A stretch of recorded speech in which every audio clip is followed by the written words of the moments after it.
What's going on, Charles Botensten? So today we're going to be talking about, a lot of people say, what do you eat on a daily basis? What do I eat on a daily basis? It's the same thing of getting any information anywhere at any time. It's like, I should not be the one. I will take the responsibility, but I should not be the one that says, hey, listen, this is what you should eat, this is what you should not eat, because you already know. You already know that water is better than coffee, that coffee is better than Coca-Cola, that Coca-Cola is probably the worst thing that you could have. You also know that a salad is better than a Caesar salad, but a Caesar salad is better than a hamburger, and a hamburger is better than, a candy bar, and a candy bar is probably the worst that you can have because there's nothing, there's no fiber, there's no nutrients, it's all sugar, and it's all high fructose corn syrup, which completely just wrecks your system inside, and it's just, it makes you more lazy, it clouts your thinking. It really does. Like, yes, there's the health things, but there's also the things that you had no idea that it's going to affect. You're like, if I had a candy bar, screw it. Let's just have alcohol. Screw it. We're going to bed late, and then you don't go to the gym, and it's a whole cyclical process. So I don't want to give you the permission. Like, you don't need me to tell you what to eat. However, I'll tell you what I eat because I made it easy, and that's the most important thing, is that you have to make it easy for you to gain habits in your life. All right, so I live downtown. I don't know if you're familiar with New York City, probably not, because most people that watch this are not in New York City, but I live in a place called the West Village. So that's about, I bike every morning at like 5:30, even though it's freaking freezing right now. It's like 35 degrees or 30 degrees every time I bike, but I bike up to, and I do everything for a reason. So I bike up to the gym because this is the reason. If I went to a local gym and came back to my apartment, I know that I would take longer to then go to work. So I bike as far away as I can from my apartment. So when I'm at work, I then shower at the gym and then I get ready and I go right to work. So that's the thing, is that you have to make your habits just super easy. Don't have a coffee maker in your apartment because that means you're gonna have more coffee. Or if Starbucks is right there, don't even go in there because that means you're gonna have a muffin on top of the coffee and spend the $5, $6, $7, $8 when you could be investing that or doing something better with your money. So I'll get into what I eat, but you have to have the mindset. That's what I'm saying, is I'm gonna tell you, I have steel cut oatmeal, I have a salad, and then I have a salad. Boom, that's what I had. But the thing is, you know how long it took me to get there? Probably 10 years.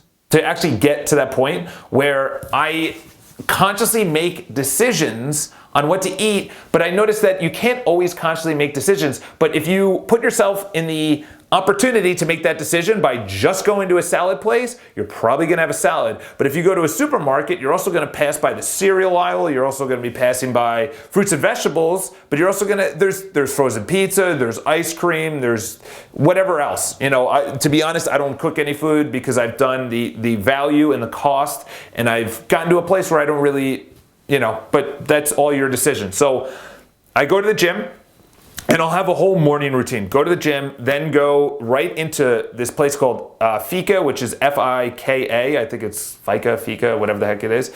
And I have steel cut oatmeal with walnuts and go to work. Then at 11 something, I then go to, there's a place literally right across the street, and that is called Chopped. That's a salad place. I walk in there, I get the same thing. It's called Mexicali Vegan. It just has, literally, my dressing is lemon dressing, and I have water for breakfast instead of coffee. And then at lunch, I also wait a little bit. I let all the nutrients get absorbed into my body, and then I wait about 45 minutes to an hour. Then I drink water, and then it'll push everything else down, and I'll be completely full for about 2 to 3 hours. I'm gonna be honest.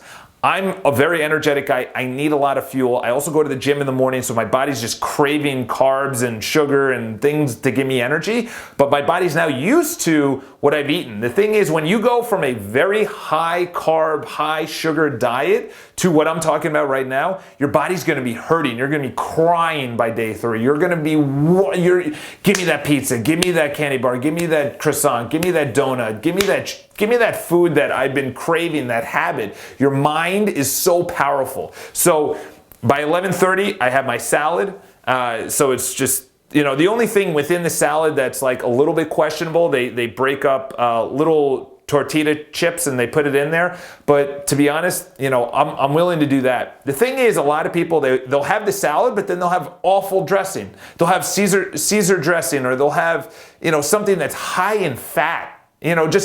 And there's good fat, which is avocado, and then there's bad fat, which is completely artificially made salad dressing. So if you douse it, like I've been there and the person just is squeezing the bottle, the person behind the counter is just squeezing the bottle, and it's just melted in this Caesar dressing, and I'm looking at the person, I'm like, yeah, you have a salad underneath all of that dressing, but you also have a ton of fattening dressing, like, yeah. So it's not only what to eat, but the proportions and the time frame and getting used to it. That's the biggest thing, is that you have to get used to it. That's the hardest thing, is getting used to it. So 11:30, and then I have a little piece of bread right then, because to be honest, if I didn't, I would crave something else. It's like a half little piece of bread.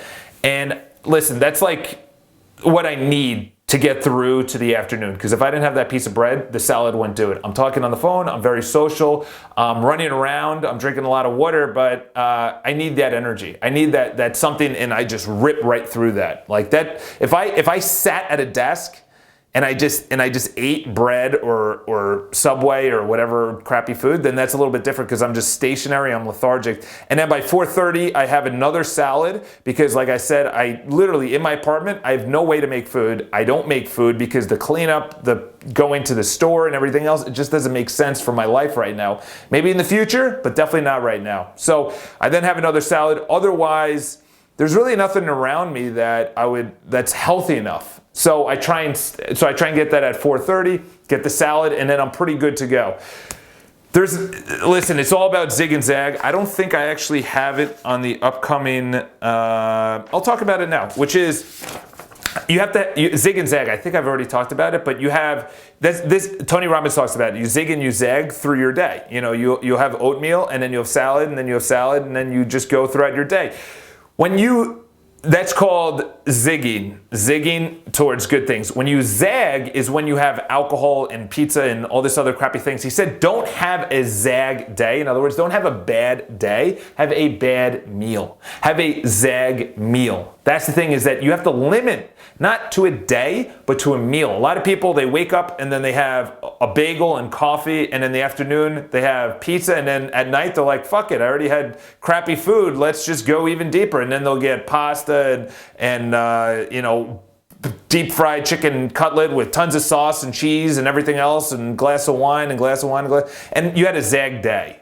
You had a zag day, and your body's like, whoa, just went into shock. So I don't want to give you the permission to eat well. There's plenty of information. You just have to put yourself in the opportunity to actually eat correctly. That's the biggest thing, is that once you put yourself in the position to go just into a salad place, you're just going to have salad. And then within that salad place, just because you had salad, don't douse it with dressing or salt and all this other stuff that's in there that you could eat, like meats and whatever else. So that's what I eat. If you have any questions, let me know. Coffee. There's tons of studies on it. That's good, it's bad, and everything else. I'm trying to eliminate it, not only just because it's not water, but because of my teeth. I'm a sales guy, I'm going to be a public speaker, and blah, blah, blah. So it's like, that's what I care about. I don't want to artificially whiten my teeth. I just want to do it naturally, the enamel and everything else. So have an awesome day. Leave your comments below, and I look forward to hearing what you guys have to say. Talk to you soon.